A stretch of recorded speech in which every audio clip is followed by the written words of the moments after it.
Bem-vindos ao 100º Turismo em Destaque. Por isso, hoje teremos um episódio especial, totalmente dedicado a si que me acompanha, onde faremos uma viagem pelos principais destaques do Turismo em Destaque.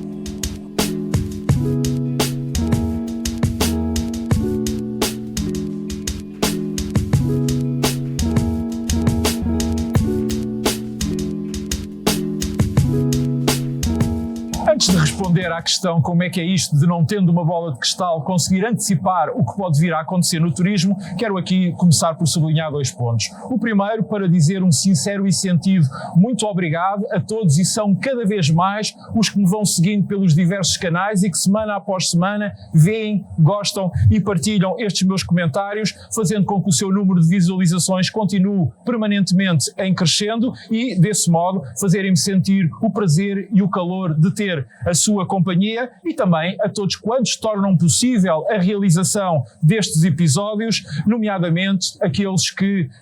ajudam a fazer as perguntas, ajudam a filmar, a editar, a gravar, e também todos quantos nos vão cedendo os cenários que servem de pano de fundo a estes episódios e que fazem com que, ao fim de 100 edições, não tenhamos repetido uma única vez um único cenário. O segundo ponto, para dizer e dar conta aqui da minha satisfação, não tanto por esta ser a 100ª edição do Turismo em Destaque, mas por estar a conseguir cumprir com o propósito que inicialmente estabeleci: inovar, ou se quisermos criar um espaço de reflexão e interação para todos quantos se interessam pelo fenómeno da atividade turística e, em simultâneo, procurar cativar novos públicos.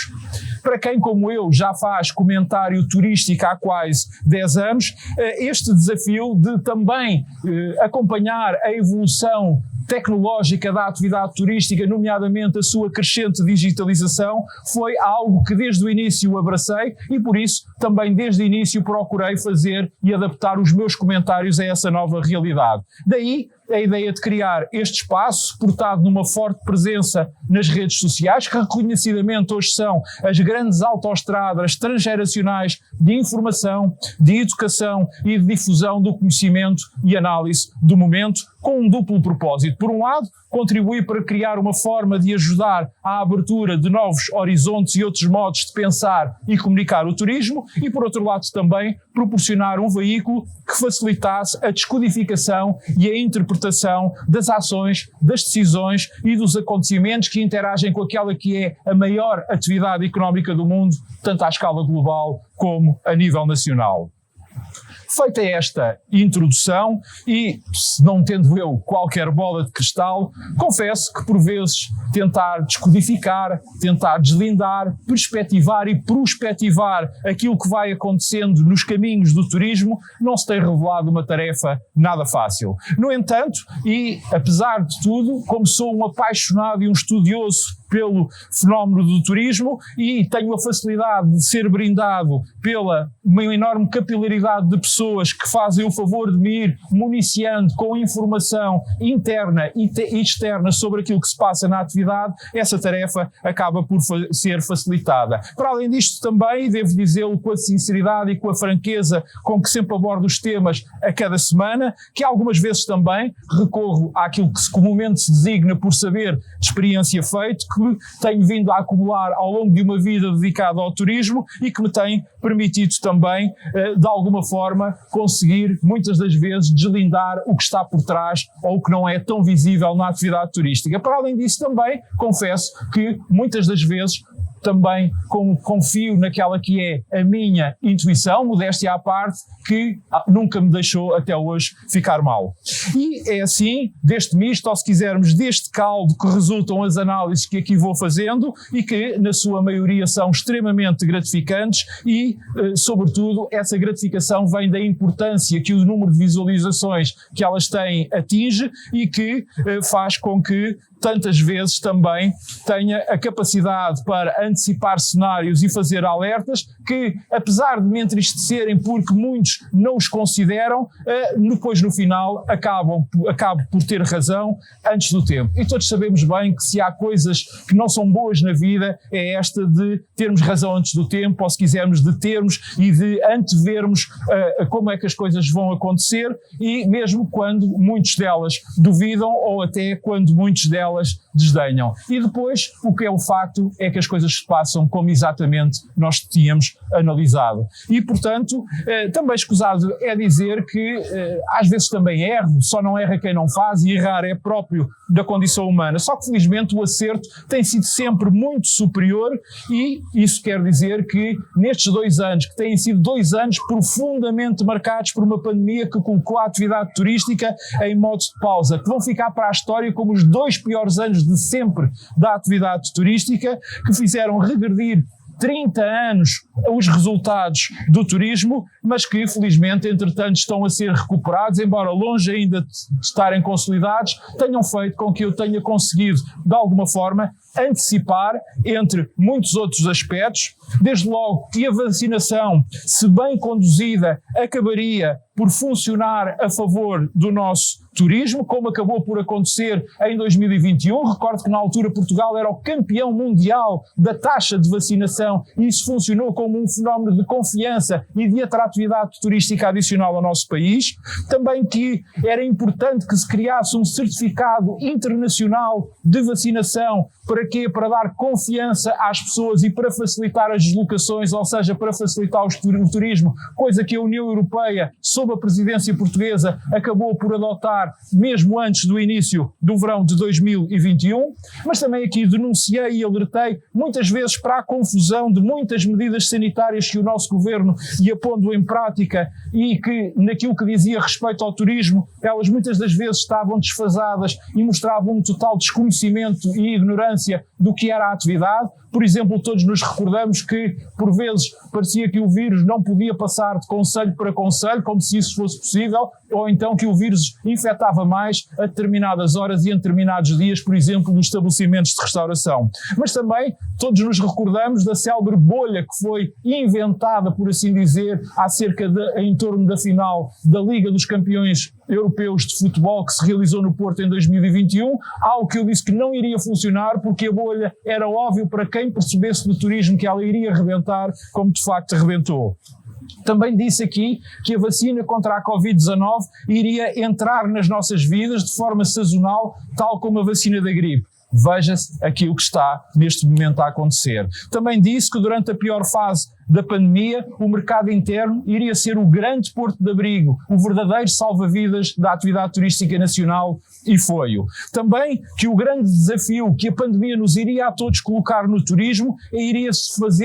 ser um verdadeiro acelerador da digitalização da atividade turística, sobretudo no plano da oferta. E veja-se hoje em dia quantas empresas têm os seus produtos e os seus serviços online e quantas o tinham imediatamente antes do surgir da pandemia. E no plano da procura, que ela iria fazer disparar aquilo que hoje em dia conhecemos por nomadismo digital. E veja-se aquilo que está à vista. Mas também que os hábitos dessa mesma procura se iriam alterar, porque a flexibilidade das reservas, a facilidade das alterações e a rapidez dos reembolsos que se verificou durante a pandemia foi algo que vinha para ficar, pois eu aqui disse que o consumidor jamais iria abrir mão dessas conquistas. Que mal as restrições diminuíssem, iríamos ter uma ânsia de consumo turístico que iria fazer disparar a atividade do turismo. E o facto que aconteceu é que hoje em dia nós conhecemos o conceito do turismo de vingança e veja-se os resultados que um pouco por todo o mundo foram obtidos este ano. Que o grande teste do turismo em 2022 seria a Páscoa e que esse teste seria passado e superado com distinção, e foi-o. Tal como disse no final de 2020, que a Páscoa de 2021 infelizmente estaria perdida, como de facto esteve. Mas também previ, em meados de 2021, que a retoma chegaria por alturas dessa Páscoa de 2022 e que teríamos uma retoma sempre em crescendo durante todo o verão, só diminuindo no último trimestre do ano. Tudo isto ainda sem termos a inflação, a guerra na Europa e estando no meio de plenas e sucessivas vagas da pandemia que duraram, como se sabe, até meados de fevereiro deste ano. Algo que muitos, na altura, arriscariam prever. Por isso, também, muitos estranharam que em janeiro deste ano, em pleno confinamento, eu tivesse afirmado que o turismo de negócios tinha a sua retoma assegurada ainda durante este ano de 2022 e que as reuniões, que as feiras, que os eventos internacionais e, sobretudo, presenciais, iriam retomar tal como as viagens, e retomaram. Ainda antes da decisão ser anunciada que Bruxelas iria aprovar a reestruturação da TAP, mas que o problema seria exatamente o dia seguinte, pois Portugal não tinha, como ainda não tem, como há décadas que nunca definiu, uma estratégia para a aviação. E o resultado está à vista. Também que a pandemia ia servir de desculpa, ou se quisermos de motivo, para adiar em uma década a decisão do novo aeroporto de Lisboa. Adiado, e bem adiado, infelizmente ele já está, e muito possivelmente não o teremos antes de 2030. E a propósito de aeroporto, que as mudanças anunciadas para o Serviço de Estrangeiros e Fronteiras iriam causar grandes complicações nas nossas fronteiras, nomeadamente nas fronteiras aéreas. E veja-se aquilo que aconteceu. O caos foi instalado nos aeroportos, quer no ano de 2021, quer neste ano de 2022. Mas também que 2022 o turismo iria voltar a ser a atividade que iria carregar a economia nacional às costas. Algo que hoje e agora é uma evidência, mas dito isto no final do verão de 2021 não o era de todo. Por esse motivo era fundamental também que todos os agentes turísticos, todos os países, todos os destinos se preparassem para uma retoma do turismo e uma retoma que seria em força. Como foi? Só que a preparação não estava lá e a qualidade de serviço decresceu, muitas viagens acabaram por ter que ser canceladas e até uma das grandes consequências disso foi uma tremenda falta de mão de obra que se verificou, que se verifica e que infelizmente ainda irá perdurar durante muito mais tempo.